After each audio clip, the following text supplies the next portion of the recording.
ওম নমঃ শিৱায়। নমস্কাৰ প্ৰিয় দৰ্শকসকল, মহাশিৱৰাত্ৰিৰ দিনটো সম্পূৰ্ণৰূপে ভগৱান শিৱৰ বাবে উৎসৰ্গিত দিন। এই মহাশিৱৰাত্ৰিৰ দিনটোত সকলো ব্যক্তিয়ে শিৱলিংগত দধি দুগ্ধ জল নতুবা সামৰ্থ্য অনুসৰি যিকোনো সামগ্ৰীৰে সেৱা শুশ্ৰূষা মহাদেৱক কৰি জীৱনত সুখ সমৃদ্ধি বৃদ্ধি কৰাৰ কামনা কৰে। গতিকে এই মহাশিৱৰাত্ৰিৰ দিনটোত আপুনিও কিছুমান বিশেষ নিয়ম পালন কৰি মহাদেৱৰ কৃপা কেনেকৈ লাভ কৰিব পাৰিব নতুবা জীৱনটো কেনেকৈ সুখ সমৃদ্ধি বৃদ্ধি কৰিব পাৰিব সেই বিষয়ে আজিৰ ভিডিঅ'ত আপোনালোকে জানিব পাৰিব। শিৱ পুৰাণত থকা কিছুমান নীতি নিয়মৰ বিষয়ে আজি আমি আপোনালোকক জনাম, কাৰণ ভক্তসকলৰ প্ৰকৃত ভক্তিত মহাদেৱ অতি সোনকালে সন্তুষ্ট হয়। মাত্ৰ জল অভিষেক কৰিও মহাদেৱক অতি সোনকালে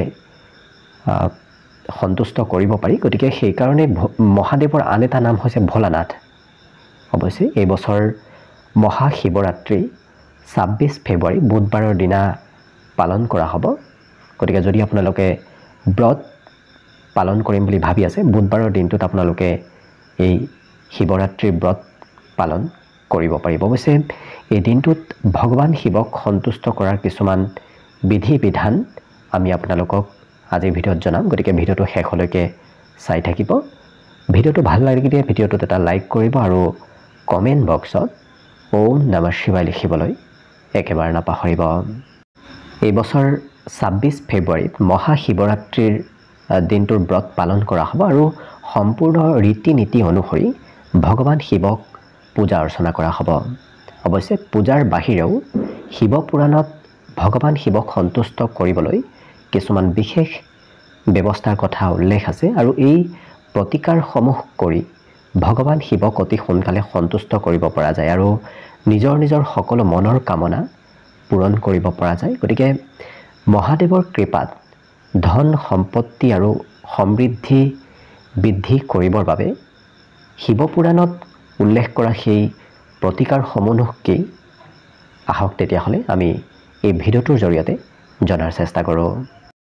শিৱৰাত্ৰিত শিৱ মন্দিৰত ৰাতিৰ ভাগত এগছি চাকি জ্বলালে সেই গছি চাকিৰ মহত্ব খুব বেছি থাকে, কাৰণ এনে কৰিলে ব্যক্তিৰ ধন সম্পত্তি বৃদ্ধি পাব ধৰে।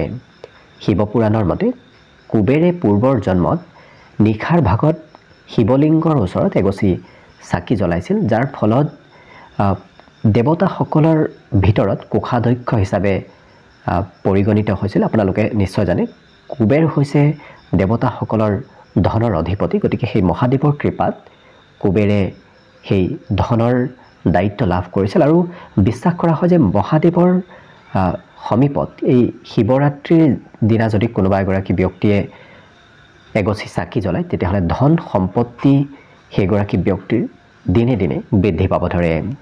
লগতে শিৱৰাত্ৰিৰ দিনা ঘৰত যদি স্ফটিক শিৱলিংগৰ পূজা অৰ্চনা কৰে তেতিয়াহ'লে মহাদেৱৰ বিশেষ শুভ ফল লাভ কৰে। অৱশ্যে স্ফটিক শিৱলিংগ নাথাকিলেও আপোনাৰ ঘৰত যদি যিকোনো শিৱলিংগ আছে সেই শিৱলিংগত দধি দুগ্ধ ঘিউ মৌ আৰু চেনিৰে যদি আপুনি স্নান কৰোৱায় তেতিয়াহ'লে দেখিব আপোনাৰ ঘৰত লাহে লাহে সুখ সমৃদ্ধি বৃদ্ধি পাব ধৰিব। বিশেষকৈ ওম নমঃ শিৱায় এই মন্ত্ৰৰে যদি আপুনি ১০৮ বাৰ জপ কৰে তেতিয়াহ'লেও মহাদেৱৰ বিশেষ কৃপা লাভ কৰিব পাৰিব, কাৰণ শিৱৰাত্ৰিৰ দিনা জপ কৰাৰ বিশেষ মহত্বতা থাকে। আপুনি বাকী বছৰত যিমান আপুনি জপ নকৰক, শিৱৰাত্ৰিৰ দিনা যদি আপুনি এমালা হ'লেও জপ কৰে সেই মালাৰ জপ কৰাৰ মহত্ব অতি গুৰুত্বপূৰ্ণ, অতি বেছি থাকে। আৰু এই প্ৰতিকাৰ অনুসৰণ যদি আপুনি কৰে তেতিয়াহ'লে আপোনাৰ হাতৰ পৰা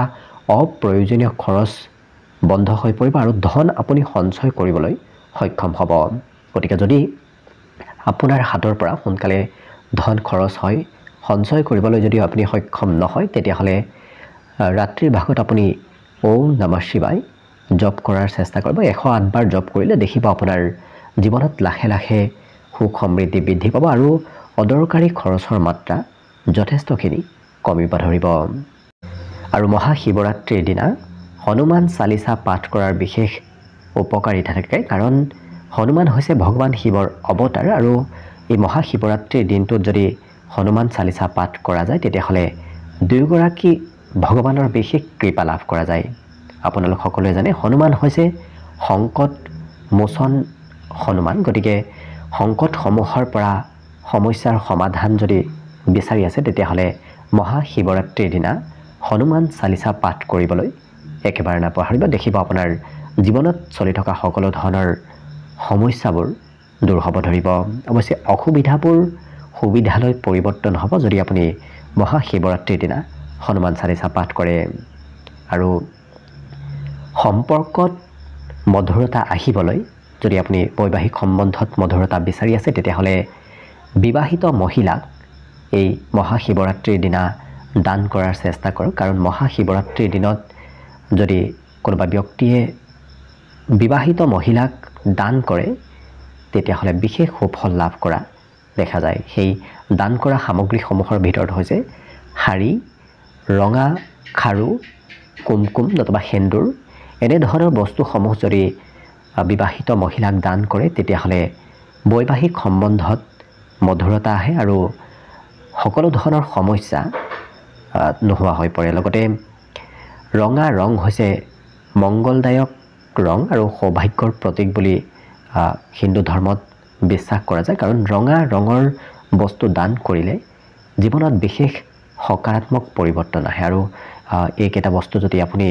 মহাশিৱৰাত্ৰিৰ দিনটোত দান কৰে তেতিয়াহ'লে মা পাৰ্বতীৰ কৃপাত জীৱনত সাংসাৰিক ক্ষেত্ৰত বৈবাহিক ক্ষেত্ৰত বিশেষ পৰিৱৰ্তন আহে আৰু বৈবাহিক জীৱন সুখৰ হৈ পৰে। আৰু এটা বিশেষ প্ৰতিকাৰ হৈছে মহাশিৱৰাত্ৰিৰ ৰাত্ৰি সন্ধিয়া সময়ত বেলগছৰ গুৰিত যদি ঘিউ আৰু ক্ষীৰ এই দুটা বস্তু অৰ্পণ কৰা যায় তেতিয়াহ'লে মহালক্ষ্মীৰ বিশেষ কৃপা লাভ কৰা যায়। ইয়াৰ ফলত গোটেই জীৱনত আৰু কৰ্মত বিশেষকৈ সুখ সমৃদ্ধি বৃদ্ধি পাবৰ দৰে শিৱপুৰাণত উল্লেখ থকা অনুসৰি শিৱৰাত্ৰিৰ সন্ধিয়াৰ সময়ত বেলগছৰ গুৰিত যদি ক্ষীৰ আৰু ঘিউ প্ৰদান কৰা যায় তেতিয়াহ'লে মহাদেৱ লক্ষ্মীৰ বিশেষ কৃপা আৰু আশীৰ্বাদত সেইগৰাকী ব্যক্তিৰ ঘৰত সুখ সমৃদ্ধি আৰু ধন সম্পত্তি বৃদ্ধি পাব ধৰে। লগতে সম্পূৰ্ণ বিলাসিতা জীৱন অতিবাহিত কৰিবলৈ সক্ষম হয় মহালক্ষ্মীৰ কৃপা সেইগৰাকী ব্যক্তিৰ ওপৰত বিশেষভাৱে থাকে। লগতে এই মহাশিৱৰাত্ৰিৰ দিনা অসহায় ব্যক্তিক যদি সহায় কৰা যায় তেতিয়াহ'লে মহাদেৱৰ বিশেষ কৃপা লাভ কৰা যায়। শাস্ত্ৰত থকা অনুসৰি দৰিদ্ৰ লোকক শস্য আৰু ধন এই দুটা বস্তু যদি দান কৰা যায় তেতিয়াহ'লে পুৰণি পাপৰ পৰাও মুক্তি লাভ কৰা যায় আৰু সম্পূৰ্ণভাৱে পাপ মুক্ত হৈ পৰে যদি মহাশিৱৰাত্ৰিৰ দিনা দৰিদ্ৰ আৰু অসহায় ব্যক্তিক যদি ধন আৰু শস্য এই দুটা বস্তু দান কৰে। গতিকে আশা কৰিছোঁ এইকেইটা নিয়ম যাতে আপুনি মানি চলাৰ চেষ্টা কৰে।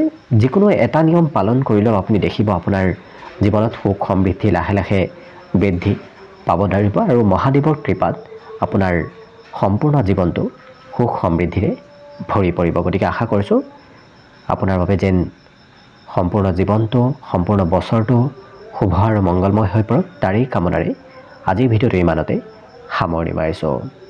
ওম নমঃ শিৱায়।